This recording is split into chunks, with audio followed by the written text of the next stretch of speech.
रावतसर राजकीय उच्च प्राथमिक विद्यालय रावतसर में मंगलवार को भामाशाहों के सहयोग से नवनिर्मित कक्षा कक्ष व पुस्तकालय फर्नीचर लोकार्पण समारोह का आयोजन किया गया, जिसमें डॉक्टर अमर सिंह थोरी व नरेंद्र थोरी द्वारा अपने पिता शिक्षाविद स्वर्गीय मनीराम थोरी की स्मृति में मुख्यमंत्री जन सहभागिता के तहत 3 लाख रुपए की लागत से कक्षा कक्ष का निर्माण करवाया गया।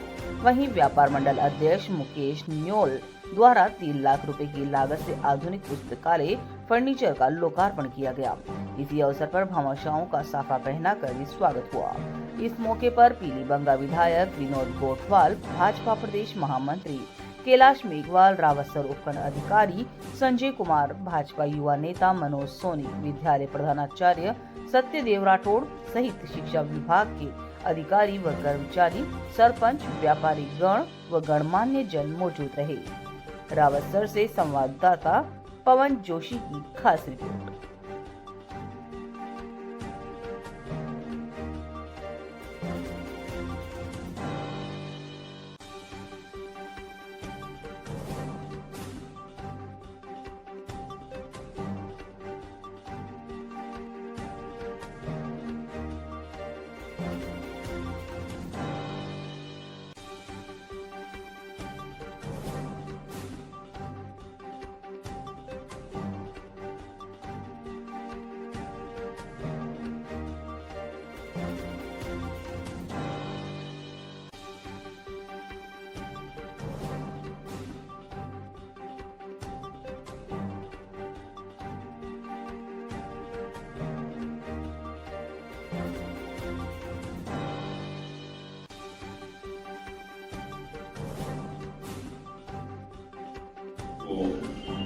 शिक्षा के बगैर मुझे लगता है कि आने वाला जो समय है कि कोई दिहाड़ी भी नहीं लेके जाएगा किसी को, ये हालात पैदा होने वाले हैं। क्योंकि मशीनरी ऐसी चलेगी कि जिसको नॉलेज होगा, पढ़ा लिखा होगा, वही शायद मशीनरी चला पाएगा।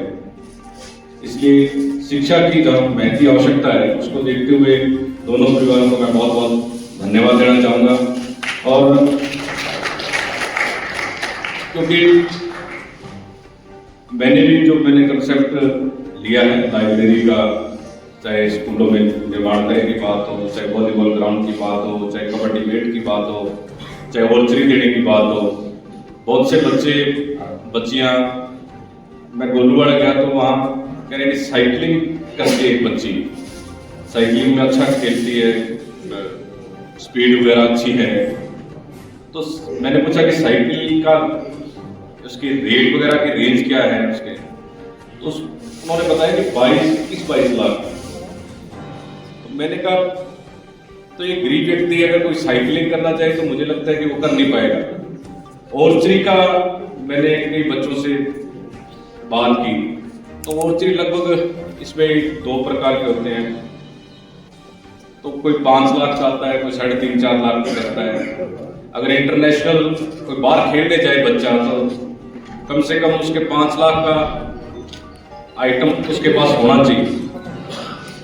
और लाइब्रेरियां भी मैंने पीछे लगभग 15 तैयार की थी ग्राम पंचायतों में, और अब भी मैंने अपने बजट में 12, 13, 15 दिए हैं कि ग्राम पंचायत वाइज से लाइब्रेरियां हों, क्योंकि हमारी बहन बेटियां हों, चाहे बच्चे हों, दूर न जाना पड़े लाइब्रेरी के लिए। कम से कम 800-1000 रुपये प्राइवेट लाइब्रेरी वाले देते हैं। अंबेडकर भवन में भी अपने लाइब्रेरी चालू है कैलाश जी। मैं इसी से प्रेरित होकर के, चाहे मुकेश जी हों, अमर सिंह जी हों, इनके परिवार से प्रेरित होकर के, क्योंकि डीएमएफएलटी फंड में जो पैसा आता है उसमें एमएलए हो, एमपी हो, कलेक्टर साहब हों, सभी विभागों के उसमें रहता है कि सभी के सहयोग से वो बजट बढ़ता है। तो हमने पिछली भी बार जो है पूरे जिले के अंदर हर विधानसभा में 25-25 लाख की लाइब्रेरी ली थी। वो पिछली बार मैंने पीलीबंगा ली थी क्योंकि यहाँ लाइब्रेरी ऑलरेडी चल रही थी। तो अगली बार मैं चाहूँगा कि डीएमएफएलटी फंड का जो पैसा आएगा तो कलेक्टर साहब से सभी से बात करके कि एक बड़ी लाइब्रेरी यहाँ खुली जाएगी जो बाहर के बच्चे भी पढ़ पाएंगे। मैं चाहूँगा कि कम से कम उसका बजट 25-30 लाख रुपए हो, डीएमएफएलटी फंड से अपने लेंगे। तो मेरा तो यही है कि बच्चे जब शिक्षित होंगे तो अपने आप क्षेत्र का विकास होगा। और खेलों के क्षेत्र में मैं तो ये मैं तो दिल्ली में था, मैं आना नहीं चाह रहा था, मुझे जयपुर जाना था। रात को 9:30 बजे बैठक से फ्री होकर चला, पूरी रात में और धुंध, पर मुझे लगा कि भामाशाहों के सम्मान में मुझे आना चाहिए। इसलिए धीरे चलते चलते मैं सुबह 6 बजे पहुंच गया। मुझे यहाँ करके सुखद अनुभूति हुई कि मैं रिस्क लेके आया, तो यहाँ आने के बाद और अच्छा लगा कि आना ही चाहिए था।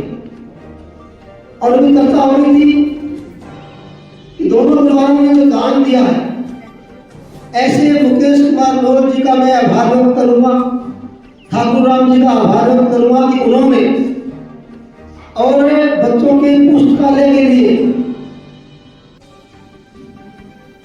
जो दान किया है। पढ़ाई का दान सबसे बड़ा दान होता है। शहीद मेजर विकास भांगू हमारे जिले का ही नहीं, हमारे देश का एक बहुत बड़ा नाम है, और जिन्होंने देशभक्ति का लक्ष्य जगा दी और उनका बलिदान देश के लिए हुआ, अद्भुत बलिदान हुआ। उनकी पुस्तक मैं भी लिख रहा हूँ और भी लिखी जा रही है, आप पढ़ेंगे तो आपको लगेगा कि देश के लिए जो शहीद हुए ऐसे हमारे विकास भांगू, ऐसे मेजर विकास भांगू की स्मृति में मुकेश कुमार जी लोल के परिवार ने यह दान किया है। मैं इनका आभार व्यक्त करता हूँ। ऐसा युवा जो 35 साल की युवा अवस्था में देश की चीन की सीमा पर और गश्त करते हुए हेलीकॉप्टर से जो शहीद हुआ, वो कहानी जब पढ़ते हैं तो रोड पे खड़े हो जाते हैं कि किस प्रकार से युवा जो हेलीकॉप्टर चला रहे थे वो चाहते तो बच सकते।